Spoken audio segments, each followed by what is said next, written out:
Today we will study the love song of J. Alfred Prufrock by T.S. Eliot.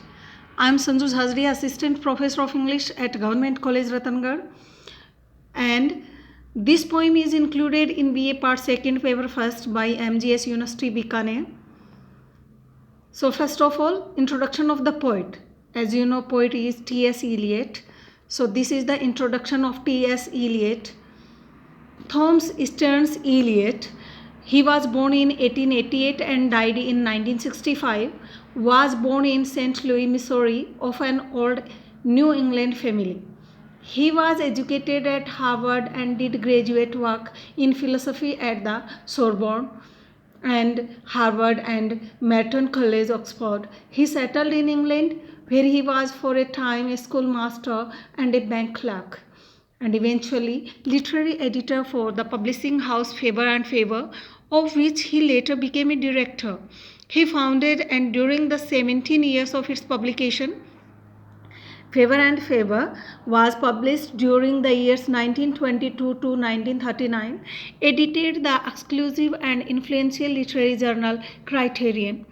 In 1927, Eliot became a British citizen and about the same time entered the Anglican Church. Eliot has been one of the most daring innovators of 20th century poetry. So he did many innovative works in the arena of poetry, never compromising either with the public or indeed with language itself. He has followed his belief that poetry should aim at representation of the complexities of modern civilization. Means he thought that poetry should represent the complexities of a modern civilization in language, and that such representation necessarily leads to difficult poetry. So poetry should be difficult because modern age is also difficult for a man. Despite this difficulty, his influence on modern poetic diction has been immense. Eliot's poetry from Prufrock was published in 1917 to the Four Quartets 1943, reflects the development of a Christian writer. The early work, especially the Westland published in 1922, is essentially negative, the expression of that horror from which the search for a higher world arises. In S. Wednesday, and this was published S. Wednesday published in 1930, and the Four Quartets, this higher world becomes more visible. Nonetheless, Eliot has always taken care not to become a religious poet and often belittled the power of poetry as a religious force.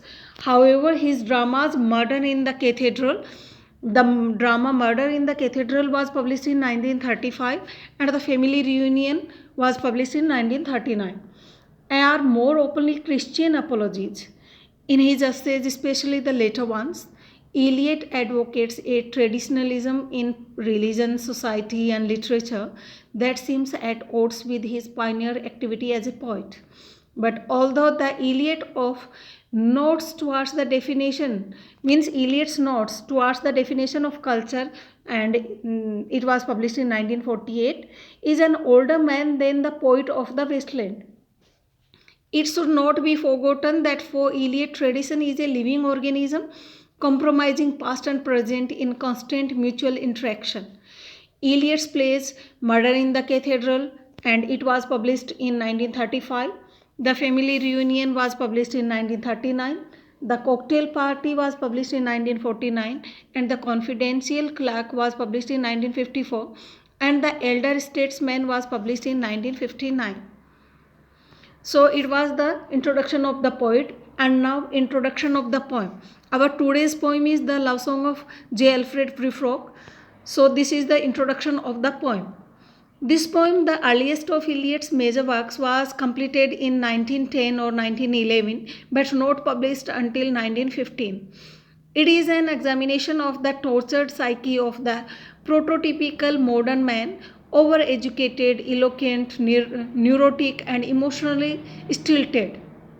So it is the picture of the modern man. Prufrock, the poem's speaker, seems to be addressing a potential lover with whom he would like to force the moment to its crisis by somehow consummating their relationship, but Prufrock knows too much of life to dare an approach to the woman.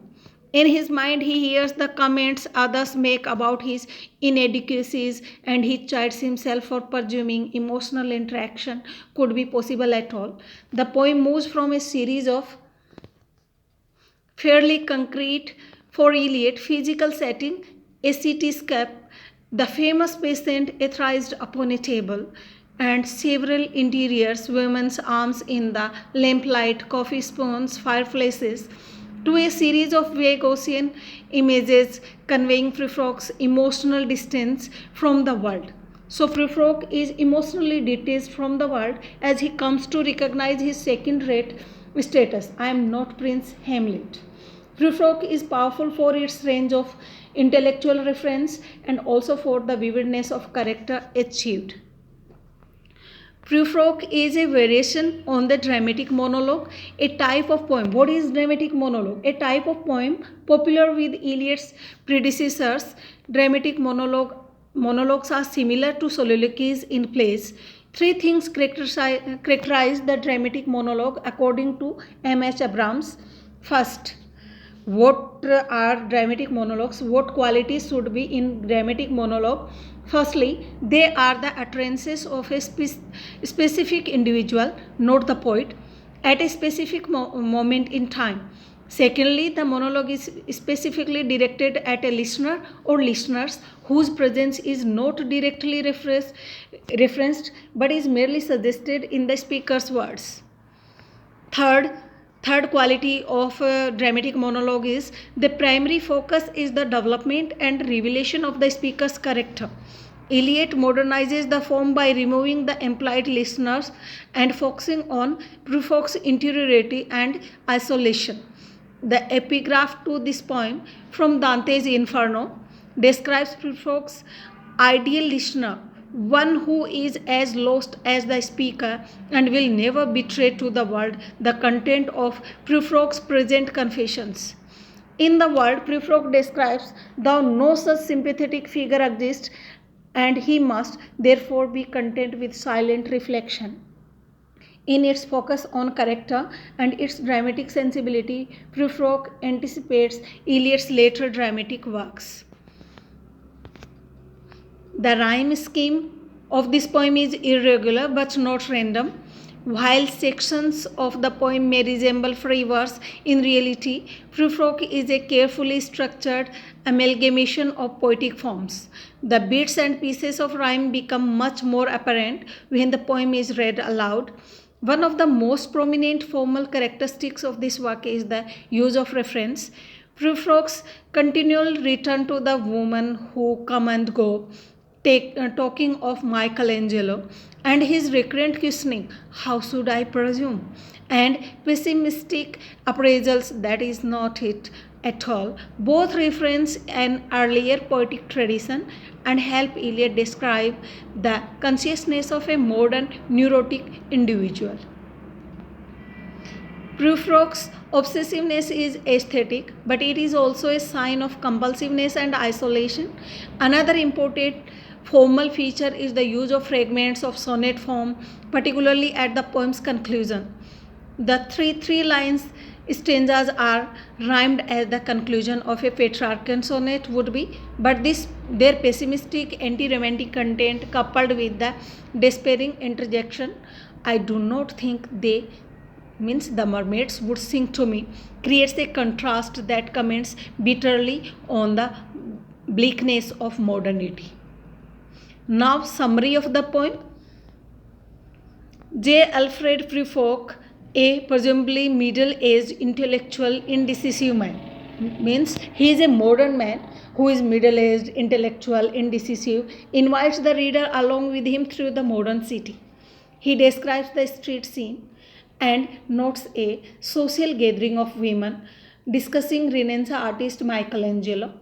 He describes yellow smoke and fog outside the house of the gathering and keeps insisting that there will be time to do many things in the social world. The title of the poem is Eliot's first hint that this is not a traditional love poem at all. J. Alfred Prufrock is a farcical name, and Eliot wanted the subliminal connotation of a prude in a frock. The original title was Prufrock among the women. This emasculation contributes to a number of themes Eliot will explore revolving around paralysis and heroism, but the name also has personal meaning for Eliot. He wrote, Eliot's love song does not sing in praise of love. The title of the poem raises our expectation that in this poem we shall hear how a lover lays bare his heart at the feet of his beloved, but nothing of this sort happens in this poem. The title of the poem is ironic. The point of calling this poem a love song lies in the irony that it will never be sung, that Prufrock will never dare to voice what he feels. This poem is an investigation of the disturbed consciousness of the typical modern man who is overeducated, powerful, anxious, and emotionally artificial. The speaker of the poem Prufrock is addressing a lover with whom he would like to somehow consummate their relationship, but he cannot dare an approach to the woman. He starts hearing the remarks others make about his weaknesses. He becomes conscious of his growing age and unkempt clothing. He rarely thinks of himself and cannot enjoy even a peach. He does not have the courage to do anything in life except thinking and thinking. At the end of the poem, he hears the mermaids singing for each other and he surely knows they won't sing to him. So this is the real picture of the modern man. He is isolated and he thinks more and more but does nothing. So I think you understood it, and in next video I will explain this poem. I think you enjoyed this video, and thanks for watching this video.